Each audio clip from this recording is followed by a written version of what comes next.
She humiliated me on a rooftop for Instagram likes. 50 witnesses. Millions of views. Everyone laughed. I didn't. I vanished that night with nothing but a backpack and a plan I've been building for months. 2 years later, she tracked me to Montana. "How'd you survive?" she begged. My answer was 2 words. She fell to her knees sobbing. Those 2 words destroyed her more than any prank ever could. My name is Wyatt Reynolds. I'm 41 years old, and I used to be married to one of the most popular beauty influencers in Portland. Used to be. That's the key phrase here. The night it all fell apart started like any other high-profile event Kim dragged me to. Rooftop party in downtown Portland, 38th floor, string lights hanging like stars, the kind of sunset that made people forget they were drinking overpriced drinks and pretending to like each other. Kim had been buzzing all week about this party. Some brand launch, some collaboration. I stopped keeping track after the 5th "this is huge for my career" speech. I wore the shirt she picked out. Navy blue. She said it photographed well. I smiled when she aimed her phone at me. I played the role of supportive husband, because that's what you do, right? You support the person you love, even when that love starts feeling one-sided. The champagne flute hit the marble floor at exactly 8:47 p.m. I remember because I just checked my watch, wondering how much longer we'd be there. Kim threw it. Not dropped it. Threw it. The crystal exploded at my feet, golden liquid spreading across the white stone like a spotlight finding its mark. The crowd went silent. All eyes turned toward us. Kim's face transformed. Tears welled up in her perfectly lined eyes. Her lip trembled. Mascara began its calculated descent down her cheeks. She practiced that look. I'd seen it before, in her bathroom, in front of her ring light, perfecting the art of looking devastated. "I can't do this anymore," she announced, her voice carrying across the rooftop with theatrical precision. Every head turned. Every phone lifted. "Tell them, Wyatt. Tell them what you told me." I stood there, champagne soaking into my shoes, confused. We hadn't fought. We'd barely spoken all week. She'd been too busy with her content calendar. Her sister Jessica appeared beside her, right on cue. Kim's hand went to her chest. Fingers splayed dramatically. "He's been lying to me for years. About everything. We're done." The words came to me like punches. Lies. What lies? I opened my mouth, but she kept going, feeding lines to an audience that ate up every word. People whispered. Phones recorded. Someone laughed nervously. I saw Tom Bradford, my colleague from the manufacturing plant, standing near the bar, his face a mixture of pity and secondhand embarrassment. Then Kim's expression changed. The tears stopped. A smile broke across her face like sunrise. She threw her arms up and shouted, "Just kidding. It's a prank." The rooftop erupted. Some people laughed, uncertain at first, then louder. Others clapped. Her sister high-fived her. Someone yelled, "Oh my God, you're insane." Another voice called out, "That was brutal." Kim pulled me into a hug that felt like a straitjacket, her phone already in her hand, checking the reactions, the comments rolling in real time.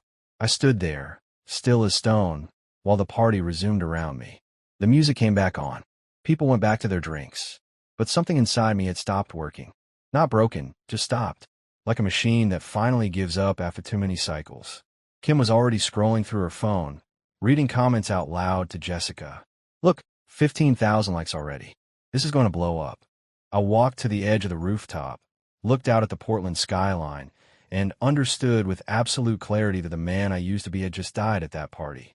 Not dramatically, not loudly, just quietly, between one breath and the next.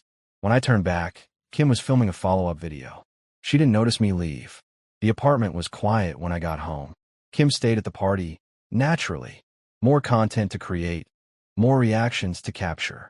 I could picture her surrounded by admirers, retelling the story of her brilliant prank, her phone lighting up with notifications like a slot machine hitting jackpot. I stood in our bedroom doorway and looked at the space we'd shared for 6 years. Her ring light dominated the corner, tripods leaning against the wall, boxes of makeup samples stacked like inventory.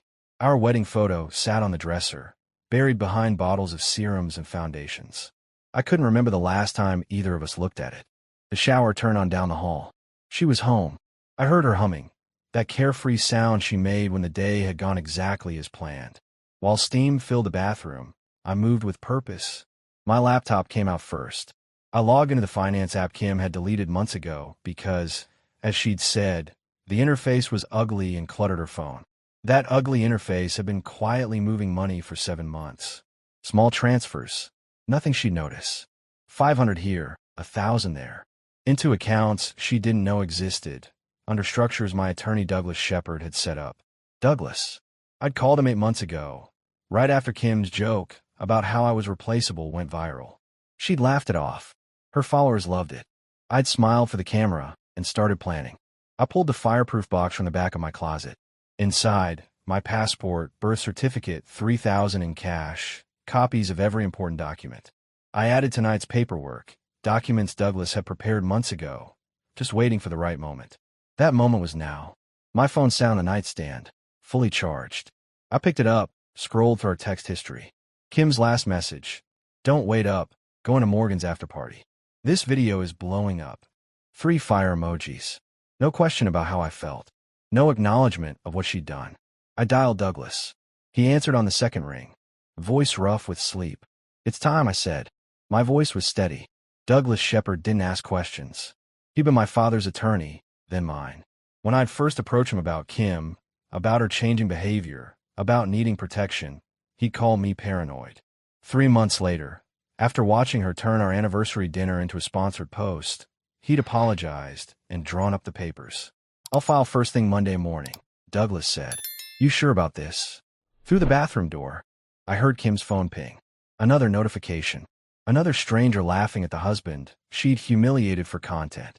I've never been more sure of anything, I said. I hung up and sat in the dark, listening to my wife celebrate in the shower. The man she'd married would have talked to her, would have tried to work it out. But that man died tonight on a rooftop, surrounded by strangers with cameras. This version of me knew better. I left at 4:17 a.m. No dramatic exit, no note, no final look back. Just a man walking out of his own life with a backpack and a purpose. Kim was passed out on the couch, phone still in her hand, half-empty glass of rose on the coffee table. Her latest video was paused on the screen. Me, standing there with champagne at my feet, looking like I'd been gutted. The caption read, When Your Husband Can't Take a Joke. Part 1 of our prank series. Part 1. She was already planning more. I placed my wedding ring on the kitchen counter next to the coffee maker, right where she'd see it. Not for drama, just marking the end. My truck was parked 3 blocks away, exactly where I'd left it 2 days ago. A 2015 Ford F-150, registered to a Delaware LLC that didn't connect to my name. Douglas had handled that 6 months back, along with a post office box in Vancouver, Washington, and the storage unit where I'd been moving things piece by piece. The safe deposit box at First National opened at 6. I was waiting when the doors unlocked. Inside, my grandfather's watch, the deed to a property in Montana Kim never knew I bought, and $40,000 in cash I'd pulled from accounts she couldn't trace. Douglas had been thorough. Every transfer legal, every document signed by both of us. Kim just never read what she was signing. Too busy filming herself for the camera. By 7, I was on I-84 heading east. Portland disappeared in my rearview mirror. My phone sat on the passenger seat, powered on for now. By noon, it would be in pieces at the bottom of the Columbia River. The burner phone stayed off. Douglas had the number. Nobody else. At a rest stop near Hood River, I bought coffee and studied my reflection in the men's room mirror. 41 years old. Mechanical engineer. Husband. Soon to be none of those things. The man looking back at me wasn't broken. He was free. I thought about the video, about strangers laughing at my humiliation. Let them laugh. They were watching a ghost. The real me was already gone. Kim would wake up around 10, maybe 11. She'd check her phone first. Always did. Then she'd notice the ring. Maybe she'd call. Maybe she'd assume I was sulking at a hotel somewhere, waiting for her to apologize. She'd be wrong. By the time Kim realized I wasn't coming back, I'd be 500 miles away, and the paper trail would lead nowhere. Kim woke up at 10:43 a.m. with her neck stiff from sleeping on the couch. Her phone battery was at 3%. She plugged it in and immediately opened Instagram. The prank video had blown up overnight. 800,000 views, 12,000 comments. Her follower count had jumped by 15,000. She scrolled through comments, smiling. This is hilarious. Your husband's face, though. Relationship goals, honestly. Then she saw the other ones. This isn't funny. You publicly humiliated him. That man looked destroyed. Kim rolled her eyes. People were too sensitive. It was just a prank. Wyatt would get over it. He always did. She walked to the kitchen, still in last night's dress, and stopped. Her wedding ring sat on the counter. Next to it, Wyatt's ring. Wyatt, she called out. Silence. She checked the bedroom. Empty. His side of the closet looked the same, but something felt off. She couldn't put her finger on it. Kim called his phone. Straight to voicemail. She texted, "Okay, you made your point. This is childish." No response. By noon, she called his work. Tom Bradford answered, sounding awkward. "Kim, hey. Wyatt's not here. Can you tell him to call me?" Kim said, "He's not." "Kim, he quit 2 weeks ago." The phone nearly slipped from her hand. "What?" Tom cleared his throat. "He gave his notice a while back. Said he was relocating. I thought you knew." Kim hung up. Relocating? They hadn't discussed moving. They hadn't discussed anything. She tried logging into their joint bank account. Password invalid. She tried the mortgage account. Access denied. The streaming services, the grocery delivery app. Everything came back with the same message. Account not found. Her hand shook as she dialed her sister Jessica. "Jess, something's wrong," Kim said when Jessica answered. "Wyatt's gone. Like, actually gone." Jessica laughed. "He's probably just teaching you a lesson.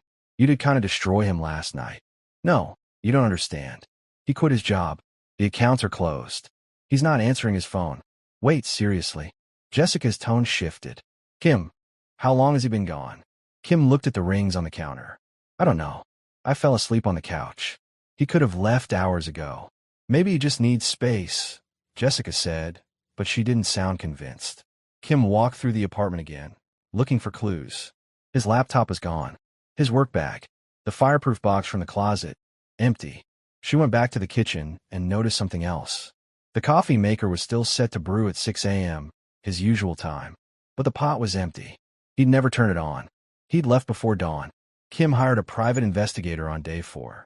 His name was Vincent Cole, ex-cop turned PI, came recommended from a Facebook group for influencers dealing with difficult situations. She met him at a Starbucks in downtown Portland. "I need you to find my husband," Kim said, sliding an envelope across the table. Inside, photos of Wyatt, his truck description, the last known location from Find My Phone before it went dark. Vincent flipped through the materials. "How long's he been gone?" "4 days." "You file a missing persons report?" Kim shifted in her seat. "Not yet. I don't want the police involved. This needs to be handled quietly." Vincent raised an eyebrow. "Why?" "Because the last thing she needed was news headlines. Beauty influencer's husband disappears after viral prank." Her sponsors were already getting nervous. 3 had sent checking in emails. 1 had quietly paused their upcoming campaign. "It's complicated," Kim said. "Can you find him or not?" Vincent took the job. $5,000 up front, daily updates. He started with the obvious.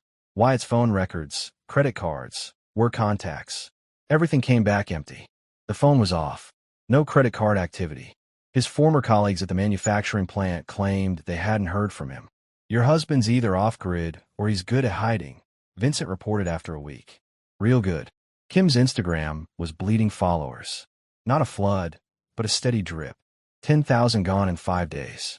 The comments on her prank video had turned toxic.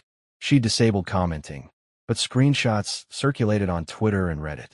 Threads titled "Beauty Influencer Destroys Marriage for Content" and "The Cruelty of Modern Narcissism." Her sister Jessica came over with wine and sympathy. "Maybe he just needs space," Jessica said. "Men get weird when their pride's hurt." "It's been a week, Jess." Kim's voice was tight. "His phone is off. He cleared out accounts I didn't even know he had. This isn't hurt pride. This is something else." "What did he take?" Jessica asked. Kim had inventoried the apartment 3 times. Barely anything. Some clothes. His laptop. That old photo of his dad. Everything else is still here. That's good, right? Means he's coming back. But Kim knew better. A man who takes only what matters isn't planning to return. Vincent called that night. Found something. Gas station footage from Hood River, morning he left. Paid cash, bought coffee, drove east on I-84. That's where the trail goes cold. East where? Kim demanded. Could be anywhere. Idaho, Montana, Wyoming. He's got a 10-day head start. If he doesn't want to be found, I can't promise anything. Kim ended the call, and stared at her phone. Her latest sponsored post, a skincare routine video, had gotten half the usual engagement. Brand were watching. Followers were leaving. And Wyatt was gone. She opened her messages, typed, "I'm sorry. Please just tell me you're okay." Sent to a number that would never receive it. Montana hit different. The air was cleaner, the sky bigger, the silence louder than any noise I'd left behind. I've been here 2 weeks, working at a veterans shelter outside Missoula, and for the first time in years, I could breathe. The shelter was called Second Chance Ranch, run by a Vietnam vet named Frank Donovan. 68 years old, tough as leather. Didn't ask questions when I showed up looking for volunteer work. Just handed me a hammer and pointed at a barn that needed rebuilding. I worked alongside other volunteers. Most were younger, college kids on gap years, idealists trying to save the world.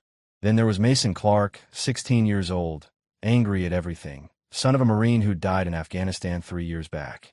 Mason reminded me of myself at that age.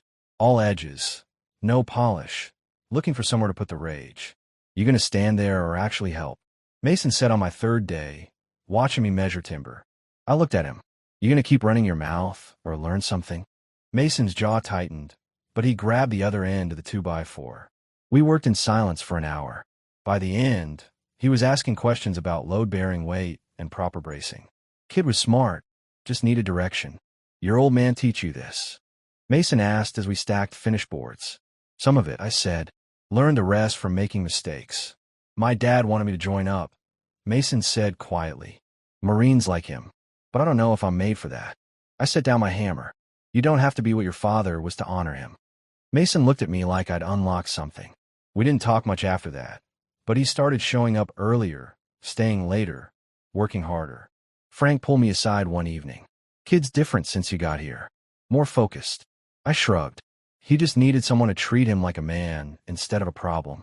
Speaking of problems, Frank said, you running from something or towards something? Bit of both, I admitted. Frank nodded. Fair enough. Long as you do good work here, your past stays your business. At night, lying in the small trailer Frank let me use, I'd think about Kim. Wonder if she'd hired someone to find me. Wonder if she'd figured out that I wasn't hiding. I'd simply disappeared. My burner phone stayed off except for weekly check-ins with Douglas. He'd confirmed the divorce papers were filed, sent to Kim's address via certified mail. She hadn't responded yet, probably still hoping I'd come crawling back. I didn't miss her. I missed who I thought she was. There's a difference. Mason knocked on my trailer door one night, held out a beer. Thought you might want company. We sat on the porch, watching stars crowd the Montana sky. You ever regret leaving something behind? Mason asked. Every day, I said. But regret doesn't mean I made the wrong choice. Kim's world continued to crumble. 2 months after Wyatt disappeared, a book appeared on Amazon. The Silent Exit. When Good Men Walk Away. No author name, just anonymous. She wouldn't have noticed except Tiffany Rhodes, a rival beauty influencer with 400,000 followers, posted about it. Reading this book about men who quietly leave toxic relationships, really making me think about how we treat our partners for content. Powerful stuff. The post had 80,000 likes. Comments poured in. Is this about that prank lady? Her husband literally vanished after she humiliated him. This book is making me rethink everything. Kim bought the book. Started reading at midnight. By page 30, she was shaking. The story wasn't exactly hers, but close enough. A man married to someone who valued attention over authenticity. Public humiliation disguised as humor. The slow erosion of dignity. The careful planning of an escape. Every detail felt like a mirror. Chapter 12 broke her. She asked why I left. I didn't leave because I hated her. I left because she couldn't see me anymore. To her, I was a prop in someone else's show. Kim threw the book across the room, then picked it up and kept reading. The book climbed bestseller lists. Number 14 on the New York Times. Podcasts discussed it. Book clubs dissected it. And everyone connected it back to that viral prank video. Her Instagram became a graveyard. Followers dropped to 140,000. Brands ghosted her. Even Jessica stopped defending her online. Vincent Cole called with an update. Found property records. Your husband owns land in Montana. Bought it 3 years ago under an LLC. 3 years. Kim's voice was hollow. He's been planning this for 3 years. The purchase date suggests he started preparing long before the prank, Vincent said carefully. This wasn't a reaction, Mrs. Reynolds. This was an exit strategy. That night, Kim posted video. No makeup, no filter, just her sitting on her couch looking exhausted. I made a mistake, she said to the camera. A huge mistake. I thought humiliating my husband was funny. I thought your likes mattered more than his feelings. I was wrong. Wyatt, if you're watching this, I'm sorry. I'm so sorry. The video got 200,000 views. Half the comments were sympathetic. The other half said it was too late. That sorry doesn't fix what's broken. Kim knew they were right. She found herself reading The Silent Exit, again, this time slower, really absorbing the words. One passage haunted her. The hardest part wasn't leaving. It was accepting that the woman I loved had been replaced by someone I didn't recognize. She closed the book and wept. 2 years after I left Portland, I was rebuilding a storage shed at Second Chance Ranch when a photographer showed up. Magazine piece about veterans programs, he said. Wouldn't mind being in some shots. I almost said no. Then Frank Donovan gave me a look that said, don't be difficult. So I agreed, figuring it'd be background stuff, nothing identifiable. The photographer, young guy named Aaron, followed me around for an afternoon. Took photos of me hauling timber, measuring cuts, working alongside Mason, who'd become something like the little brother I never had. This place does good work, Aaron said between shots. How long you been volunteering? 2 years, give or take, I said. You local? I am now. He didn't push for details. I appreciated that. The magazine came out 3 months later. Montana Living, a regional outdoor publication. The article was titled, Rebuilding Lives, the quiet volunteers behind Montana's forgotten veterans. I was on page 72, mid-lift, carrying a 2x8 across the muddy clearing. The caption read, Volunteers work to restore the northern wing before winter sets in. No name, just a photo. I didn't think much of it until Frank showed me his phone a week later. You seeing this? Someone had posted the photo online with the caption, Isn't this the guy from that prank video? Comments debated whether it was really me. Some said yes. Others weren't sure. The beard threw people off. So did the fact that I look healthier, stronger, different. Then Kim found it. I didn't know immediately.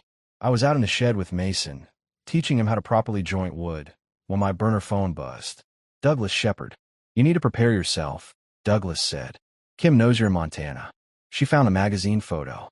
My sources say she's making plans to come out there. I set down my tools. Mason looked at me, concerned. You okay? Mason asked. You look like you saw a ghost. Something like that, I said. That night, I sat on my trailer porch, whiskey in hand, watching the stars. 2 years of peace, about to be interrupted. Part of me wanted to run again, disappear deeper into the wilderness.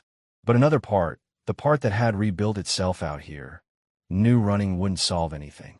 She wanted to find me? Fine, let her come. But she'd be meeting a different man than the one who left that Portland apartment. That man was soft, willing to bend, hoping for change. This version of me had been forged in Montana winters and hard work. This version didn't need her approval or her apology. Mason found me there an hour later. Frank said some woman might be coming around asking about you. Yeah, I said. Someone from my old life.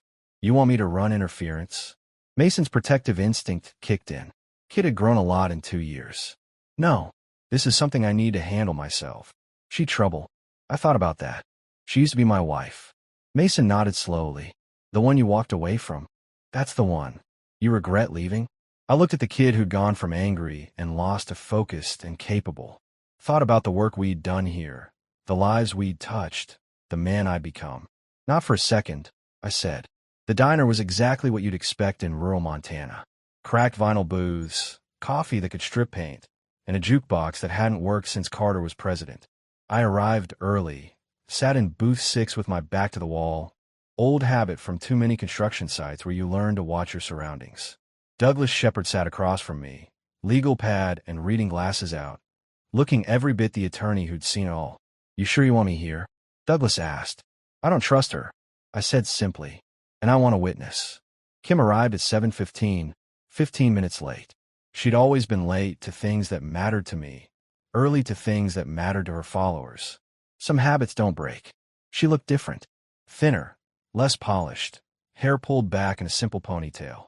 No ring light to perfect her angles. Just a woman who'd lost something she didn't appreciate until it was gone. She stopped when she saw Douglas. "Who's he?" "My attorney," I said. "Douglas Shepard. You remember him. You signed a lot of his paperwork without reading it." Kim's face paled. She slid into the booth across from us, clutching her purse like a life raft. "I didn't know you'd bring a lawyer," Kim said. "You didn't know a lot of things," Douglas replied, sliding a folder across the table. "Like the fact that you've been legally separated for 2 years. Or that every joint account you thought existed was actually in Wyatt's name only. Or that the apartment you're still living in, he owns it. He's been covering the rent out of generosity." Kim opened the folder with shaking hands. Inside were bank statements, property deeds, transfer documents, all dated months before the prank. Her signature on every page, usually next to a date stamp that matched one of her Instagram posts.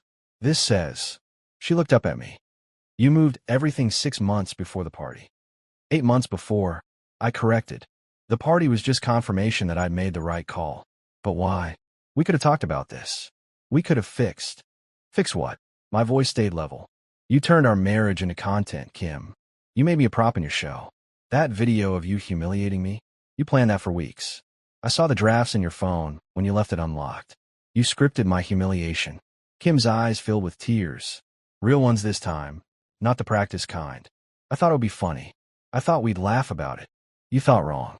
Douglas tapped the folder. "Mrs. Reynolds, your husband has been more than fair. He's paid for your apartment for 2 years. He hasn't touched your accounts or your assets. He walked away from everything you built together. But now it's time to finalize the divorce." "I don't want a divorce," Kim whispered. "Wyatt, please. I know I messed up. I know I was selfish and stupid and cruel.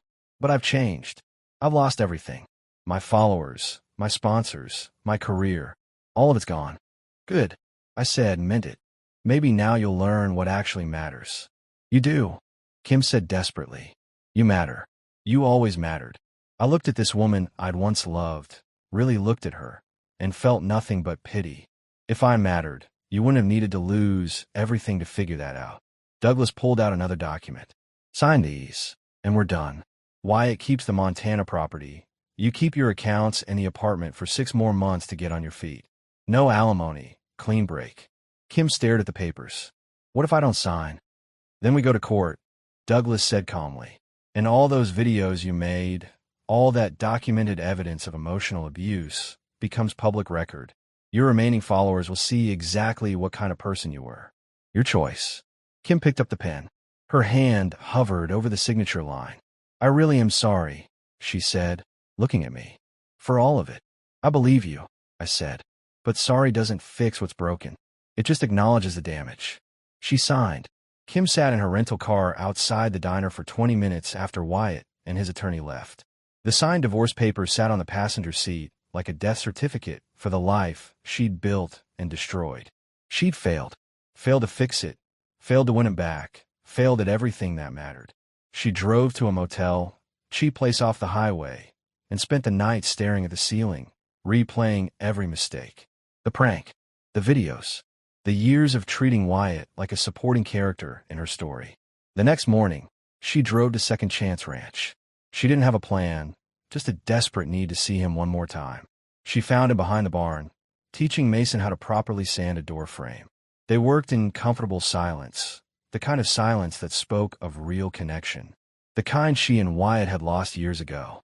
Mason saw her first. "That the ex-wife?" Wyatt looked up, nodded. "Yeah."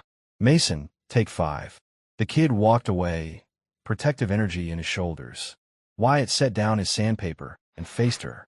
"I signed the papers," Kim said. "I'm not here to change your mind." "Then why are you here?" "I needed to understand something." Kim's voice trembled. "How did you survive it?